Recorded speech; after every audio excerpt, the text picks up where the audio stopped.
ഇന്നത്തെ ചന്ദ്രകാന്തത്തിൻ്റെ എപ്പിസോഡിൽ ഫസ്റ്റ് ഭാഗം കാണിക്കുന്നത് പോലീസ് സ്റ്റേഷനാണ്. പോലീസ് സ്റ്റേഷനിൽ വെച്ച് നന്ദയും ഗൗരിയും തമ്മിൽ തർക്കിക്കുകയാണ്. അതിനിടയ്ക്ക് DGP സർ ഇടപെട്ട് രണ്ടുപേരോടും ശാന്തരാകാൻ പറയുന്നുണ്ട്.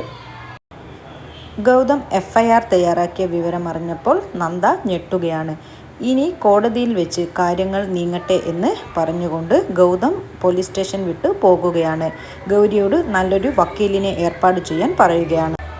പിന്നീട് ഇന്ദീവരമാണ് കാണിക്കുന്നത്. കാരണവത്തി വീട് വിട്ടു പോയത് ലക്ഷ്മിയേടത്തിയെയും ഗൗതമിനോടുള്ള പിണക്കം കൊണ്ടാണെന്ന് കുറ്റപ്പെടുത്തുകയാണ് മോഹിനി.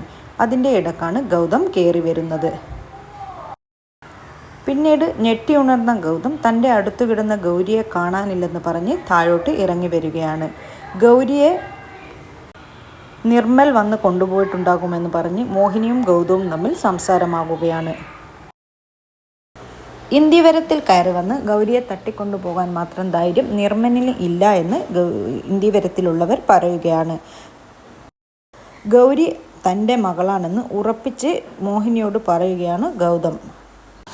അപ്പോഴേക്ക് പപ്പാന്ന് വിളിച്ചുകൊണ്ട് ഗൗരി മോള് കടന്നു വരികയാണ്. എവിടെ പോയി എന്ന ചോദ്യത്തിന് ബാത്റൂമിൽ പോയതാണെന്നും അമ്മയെ സ്വപ്നം കണ്ട് ഞെട്ടി ഉണർന്നതുമാണെന്ന് ഗൗരിയുടെ മറുപടി. ഗൗരി തിരിച്ചു വന്നത് കണ്ടിട്ടും പിങ്കിയുടെ മുഖത്ത് വലിയ സന്തോഷമൊന്നും ഇല്ല. പിങ്കിക്ക് ഗൗതം ഗൗരിയുമായി അടുക്കുന്നത് തീരെ ഇഷ്ടപ്പെടുന്നില്ല. ഗൗരിയെ വാരിയെടുത്ത് പാട്ടുപാടി ഉറക്കിത്തരാമെന്ന് പറഞ്ഞ് ഗൗതം ഗൗരിയെ തോളിലേക്ക് കിടത്തി പാട്ടുപാടി ഉറക്കുകയാണ്. ഉറക്കി ഗൗരിയെ ബെഡിലേക്ക് കൊണ്ടുപോയി കിടത്തുന്നതാണ് അടുത്ത രംഗം കാണിക്കുന്നത്.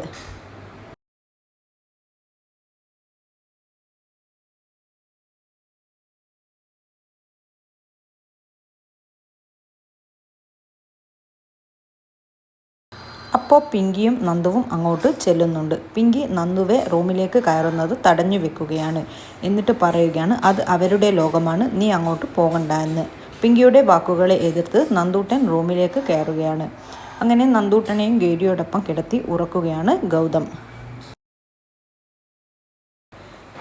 ഗൗരി വന്നതോടുകൂടി പിങ്കിയെയും നന്ദൂട്ടനെയും ഗൗതം അവോയ്ഡ് ചെയ്യുന്നതായിട്ട് പിങ്കിക്ക് ഫീൽ ചെയ്യുകയാണ്. അത് ഗൗതം എന്നോട് തുറന്നു പറയുന്നുണ്ട് പിങ്കി. ചുറ്റുമുള്ളതൊന്നും താങ്കൾ കാണുന്നില്ല എന്ന് ഗൗതമിനോട് പറയുകയാണ്.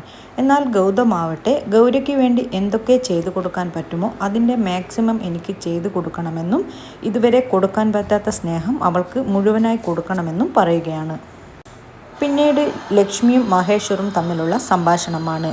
ഗൗതം ഗൗരിയിലേക്ക് കൂടുതലായി അടുക്കുമ്പോൾ ആ ഒരടുപ്പം നന്ദയിലേക്കും പോവുകയാണെങ്കിൽ പിങ്കിയും നന്ദൂട്ടനും എന്തു ചെയ്യുമെന്ന് പറയുകയാണ്. പിന്നീട് പോലീസ് സ്റ്റേഷനിൽ ഇരുന്ന് ഉറങ്ങുന്ന നന്ദയെയാണ്